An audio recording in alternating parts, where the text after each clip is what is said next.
A very warm welcome to Not Why But How, a policy podcast where big ideas meet real action. Presented to you by Kautilya Society NALSAR Public Policy Group. At Not Why But How, we believe that good ideas are just the beginning. What matters most is making them work. Just sharp, practical conversation on turning policy into action. I am Devika Virkar.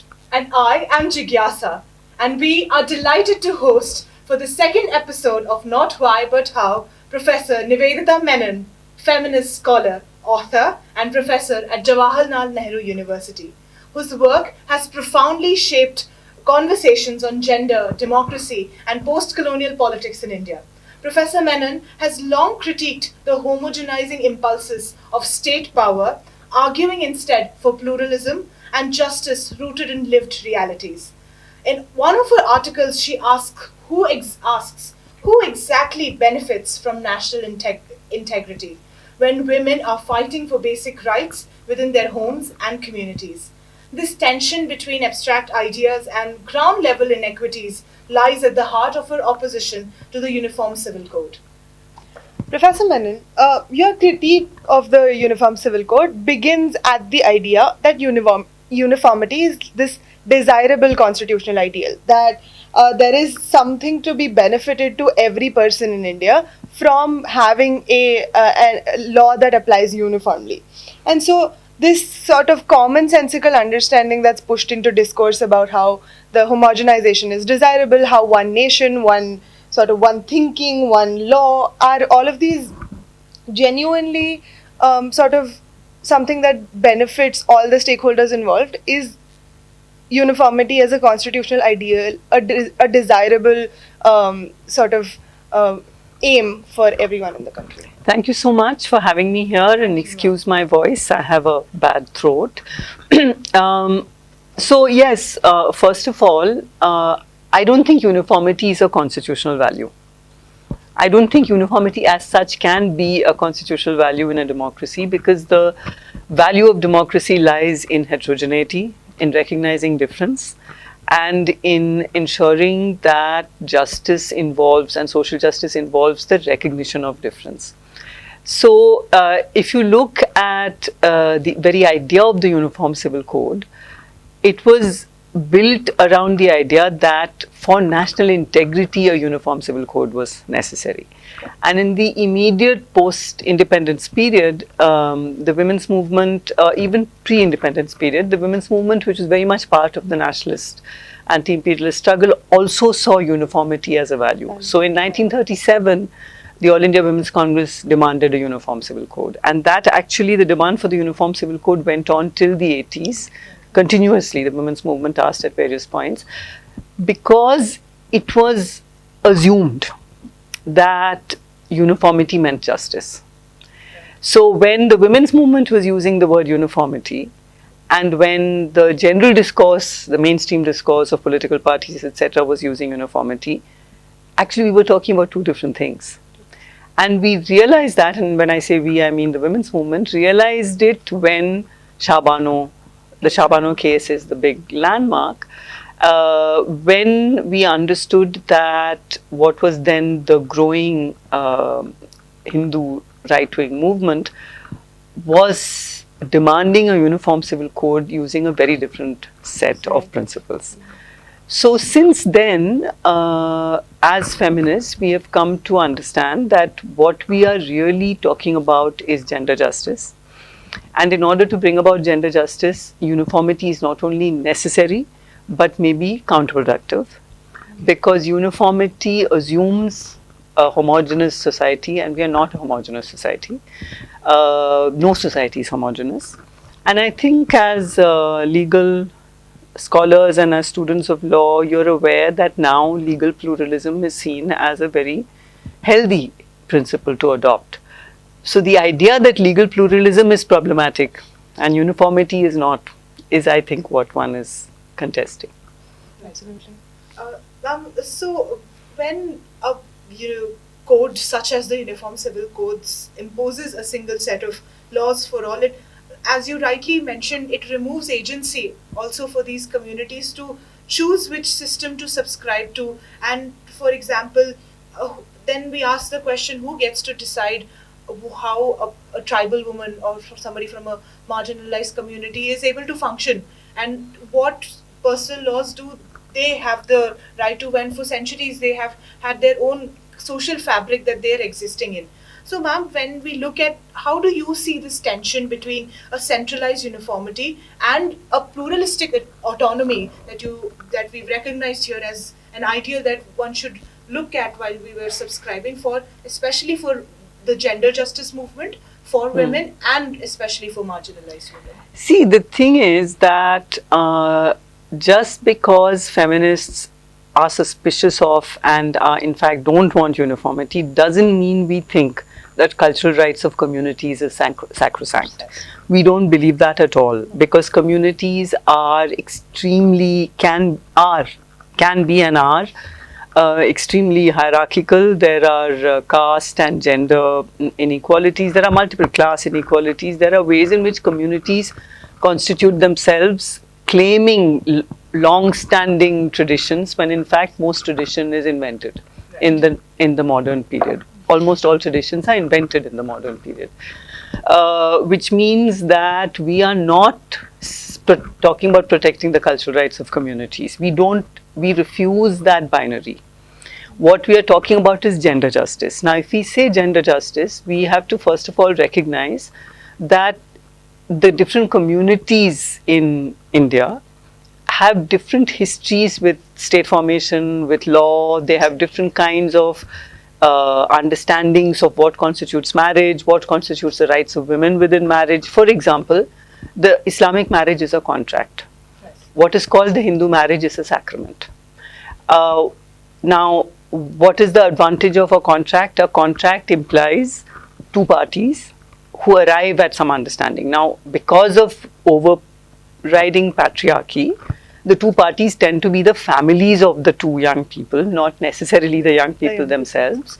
But nevertheless, if you will know, if you actually are familiar with the way the communities in this country function, divorce does not have, it's not such a huge stigma within Muslim communities as it is in Hindu communities. And we have PhD scholars who have studied, who have sat, one of my former students, she's an independent scholar now, Maitri Devi. She has actually studied how these family courts function, and it's very interesting to see how divorce is not, it's not that the societies are not patriarchal, but divorce is not such a stigma. Why? Because the idea of the marriage is that of a contract. So, so what I'm saying is that communities are patriarchal, so we're not talking about protecting something called cultural rights of communities. Two, we're saying that all these communities have different histories and different ways in which gender justice is to be achieved.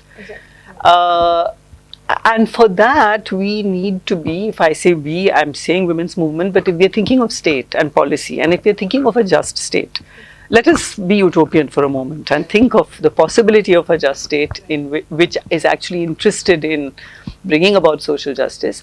Such a state should be listening to all the voices within a community, not just the self-appointed patriarchal leaders.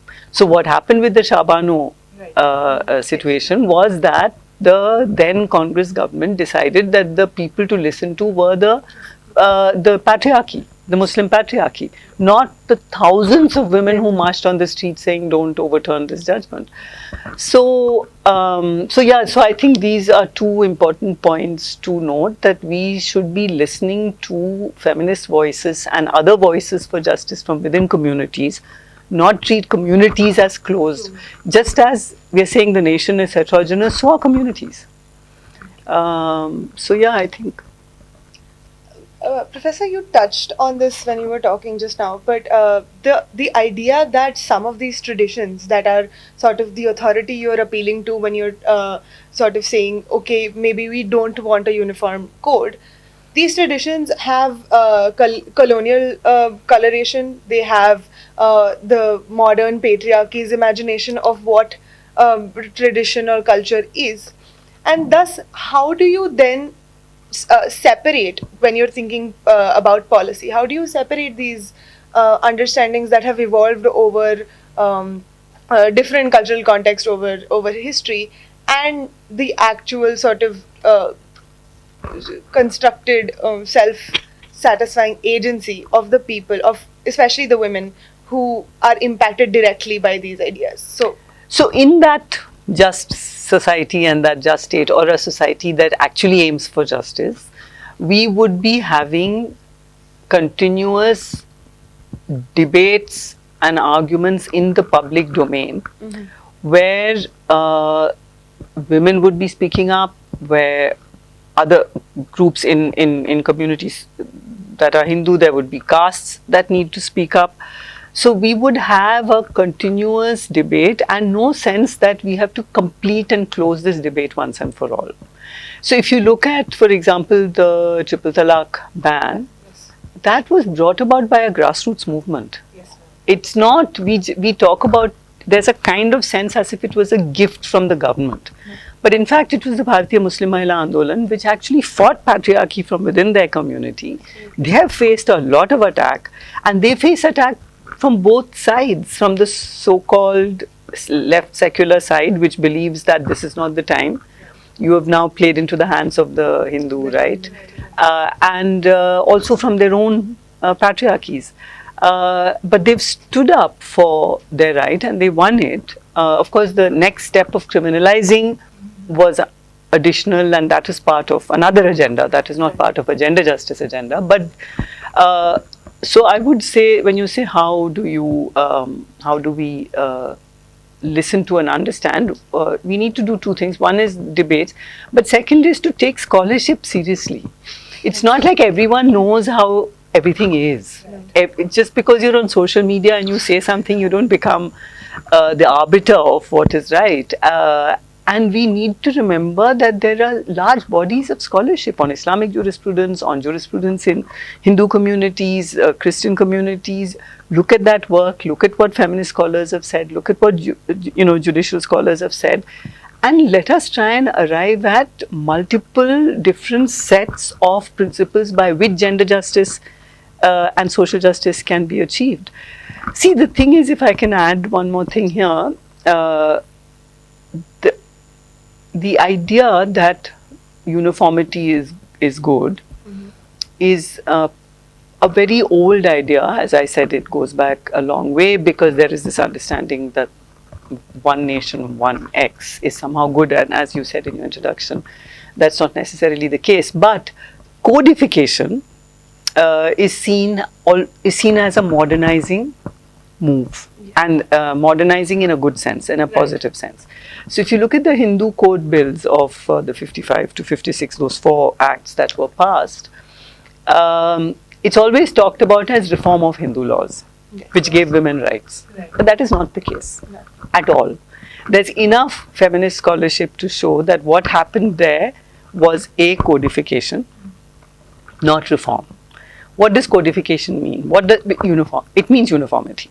What does it mean? There is a norm according to which everything else has to fall in line. What is that norm? That norm is usually in our country, if you look at the Hindu code bills, it is the North Indian Savarna norm. So if you look at that, maybe you have looked at debates around that bill in Parliament. As you know, they're all available online. You should listen to the way people speak. So in those days, the MPs, I'm not sure, I haven't looked at very recent parliamentary debates, but they're not referred to by party. So you have to go by their surnames. And in India, surnames are very, very revealing, right? So you'll have the North Indian upper caste surname MPs saying, for instance, we would never go and live with a married daughter. It is a sin to even drink water from a married woman's home. This was with reference, married daughter's home. This is with reference to property rights for daughters.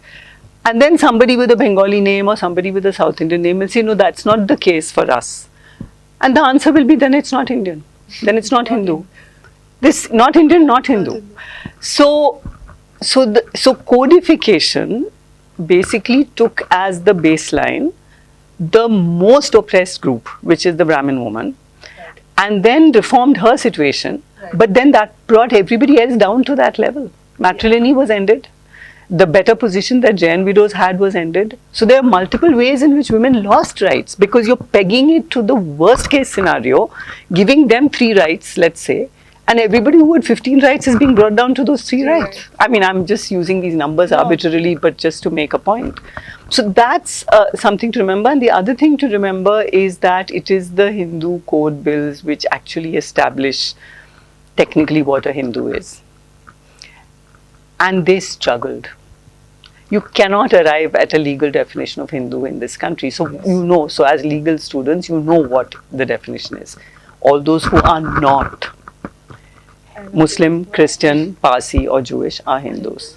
And then there are several point 2, point 3, point 4, all of which are intended to gather together everybody who is not Muslim, Christian, Parsi or Sikh into this, not Sikh, Muslim, Christian, Jewish or Parsi, into this label called Hinduism. And so you're creating a mythical community with supposedly similar norms which are to be governed by the same laws, but this community does not exist. Yes. It is very clear from the definition. So what we have is actually, in this point I'd like to just possibly end here, that what we have is not a Hindu majority country, but a country of multiple minorities. And so it's very good to build up a democratic culture which recognizes minority rights of all kinds. I love that you talked about legal pluralism and you talked about, not codification not being it's sort of the colonial sort of idea of it is that codification is a modernizing sort of tool, and that's how the white man's burden manifested itself in law in India. And coming from how there are these historical reasons why we know as a country and we know as individual communities that it has not served very well to sort of go on this mission and to sort of make sense of the law only through certain viewpoints. I'll come to sort of the question that I really wanted to ask with relation to codification itself, is how do you then do the kind of positivistic law that India sort of in policy manifests every single parliamentary session, and how do you do it with the help of the scholarship that you talked about? What authority do you appeal to? Because in this case, clearly the Constitution doesn't seem to be the primary authority, because the Constitution with the directive principles and the directive principles talking about the Uniform Civil Code is sort of taking away that, and in one hand saying, okay, you have fundamental rights, but you also have this.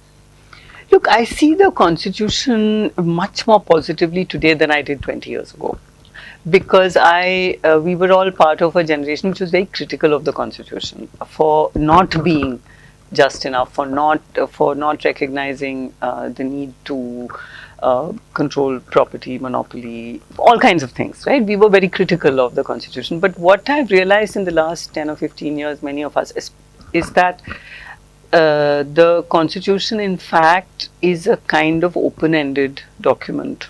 And I think it's kind of like a document with one foot in the future. And I think this is the way constitutions of the Global South are, which came out of anti-imperialist struggles.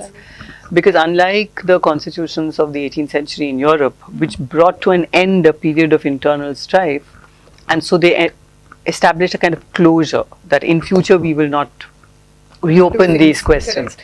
But if you look at our constitutions, whether it's South Africa, India, a lot of constitutions of the Global South, it's about a sense that we might reconsider these things in the future. So the way I see the question of community rights, individual rights, vis-a-vis the Constitution, is if you look at the fundamental rights, both are protected. Yes.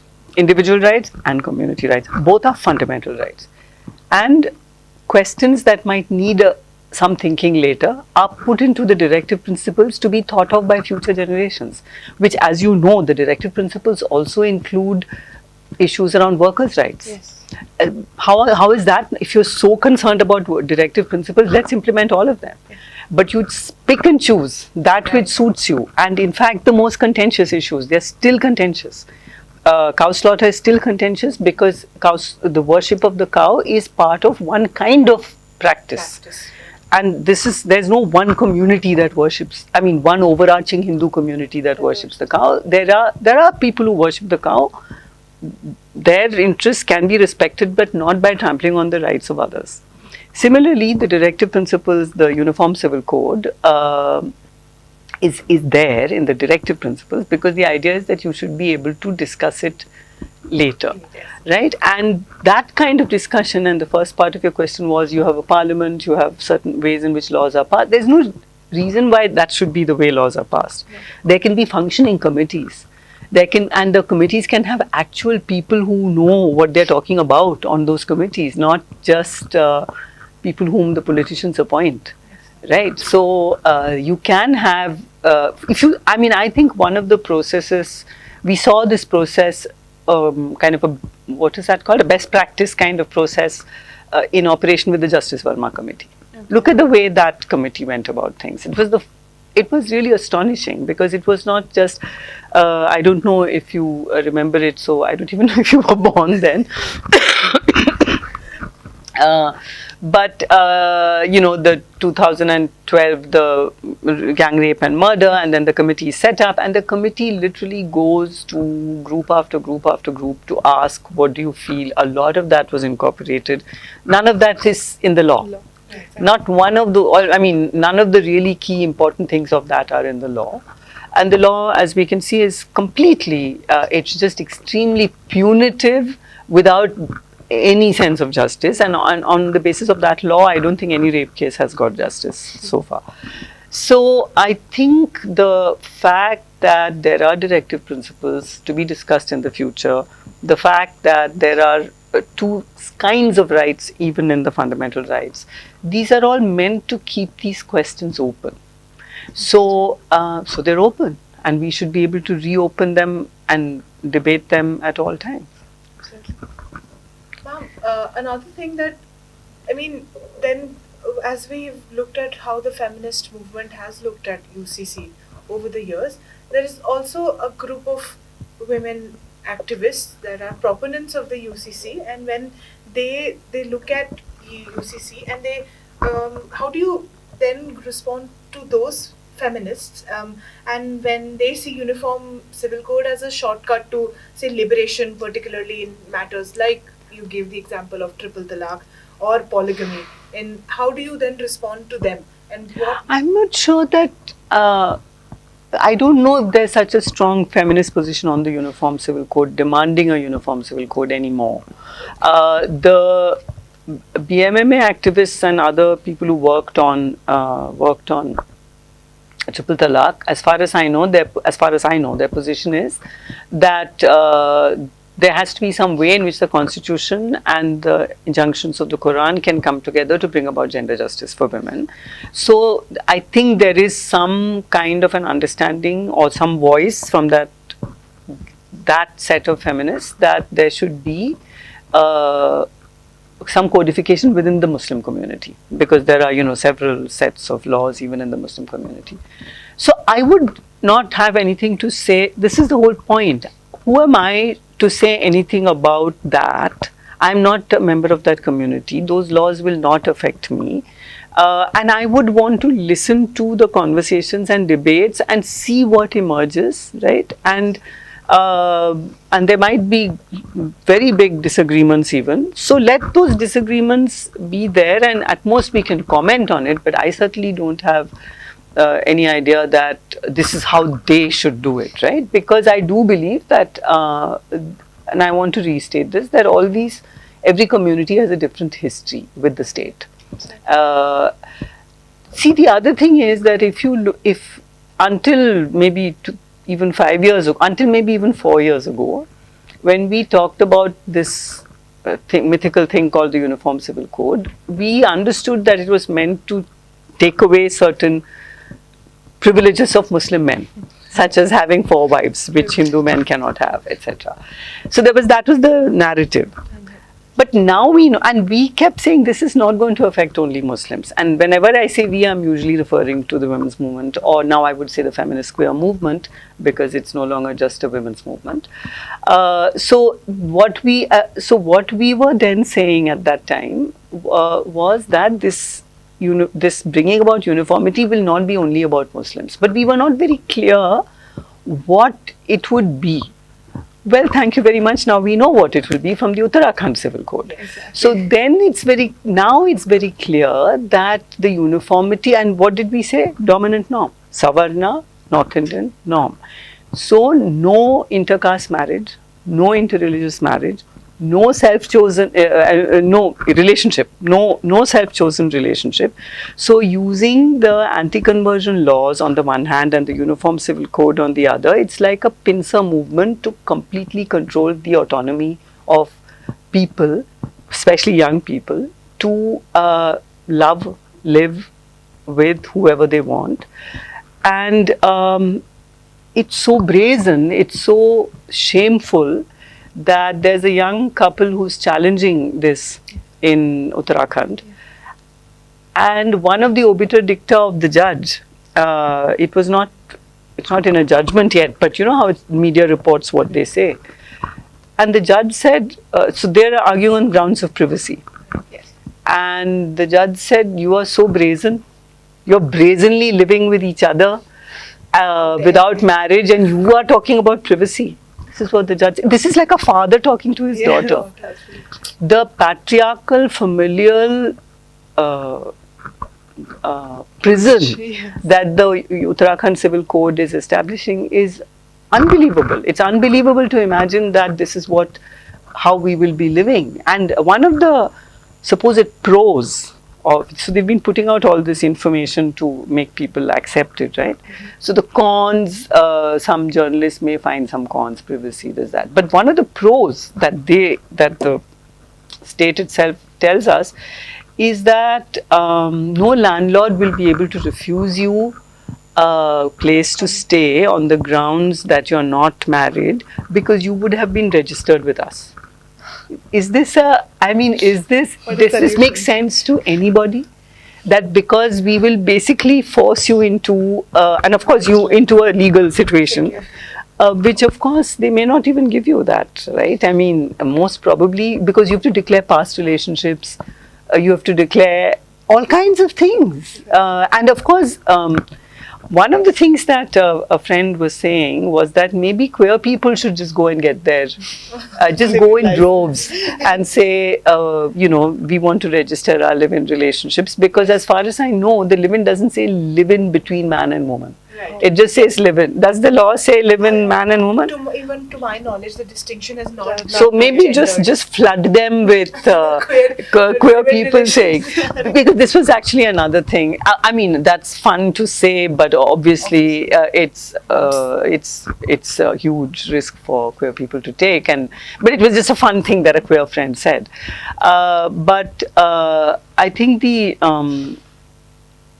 I think I'll come back to that. I've lost the point I was going to make. Sure.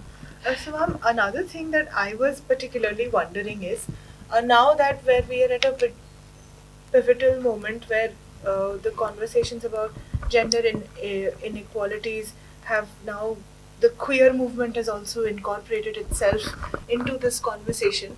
I am just wondering, how does the feminist queer movement, when they are asking, for instance, about the right of marriage and the institution of marriage in itself, how does the intersection between marriage or the ask for it, religion, then religion that looks at marriage through its various mechanisms, along with codification, look at all these three pillars when they're asking for equality? The three pillars, meaning? In the sense being, when they're asking for the right of marriage, and at the same time marriage is something that has religious connotations associated to it, and is inherently patriarchal. In that regard, and even like feminist movement that look at, then even if they are looking at codifying a bill or like looking at personal laws, how do they then seek religion in a situation, and then how does religion come into picture when itself we've looked at it being discriminatory towards them? Should there be complete separation for them? But then again, if we're talking about separation, uniformity perhaps comes into picture. Well, you know very well that we don't see. This is the thing. You're feeling kind of trapped in the assumption of the inevitability of religion. We have a Special Marriage Act, and these can be civil contracts, right? So in the 90s, when this debate, 90s and early 21st century, when these debates were really live, and the various feminist and queer groups were actually producing different kinds of alternatives. Something like 5 positions came up, some of which have been very successful. We can talk about that if you like. But I want to focus on this point right now, that there was, even at that time, even in the late 90s, early 21st century, there were actually a draft kind of sets of laws that were produced by queer groups about what a queer family could look like, and how and why the state should recognize those kinds of relationships. So it does not have to be tied to religion at all. There is absolutely nothing inevitable about it. As we know, the Special Marriage Act is very stringently policed. So it becomes very difficult to marry under that act, because the idea is to discourage you, and now especially all the more so. But nevertheless, it still exists. So the idea is that when groups that are not permitted marriage, and in this case it's queer people, what are they really demanding? They are in a situation where if you're not married, you have no rights. And the rights include upon each other, in a sense, right? End of life scenario. Who decides when to, as it were, pull the plug, if that is the situation? Can you inherit? If you adopt children, like let's say it's not a couple that will adopt, a queer couple that will adopt, it will be one of the people in the couple that will adopt according to the law, right? So there will be children who will have the responsibility of the children, etc. When the relationship breaks up, how will both partners have some kind of equity? So because there is no other way of trying to establish these things, the word marriage is used. Okay. But I don't think that queer people are dying to get into the patriarchal institution of marriage. What they want is a set of norms by which they can live their lives normally, deal with the normal things that can happen in any relationship: breakups, violence, children, property.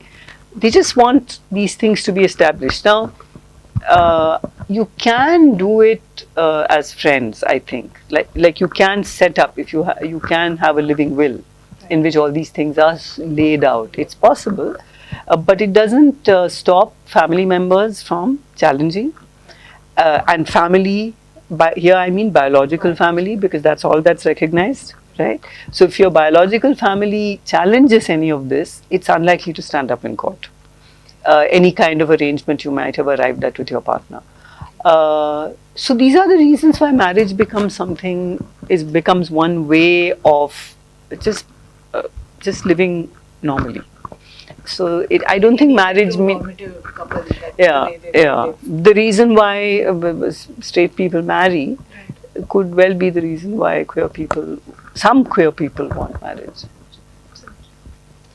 Professor Menon, on that note, I think we've had a delightful conversation. Thank you so much for joining us on the podcast. Thank you. And it was lovely having you, and we hope to sort of see you again. Thank you so much for having me. Thank you so much, ma'am, and thank you so much everyone for tuning in at Not Why But How. With this, we ask you to stay on top of everything that you read about, be critical, and keep asking not why but how. Thank you.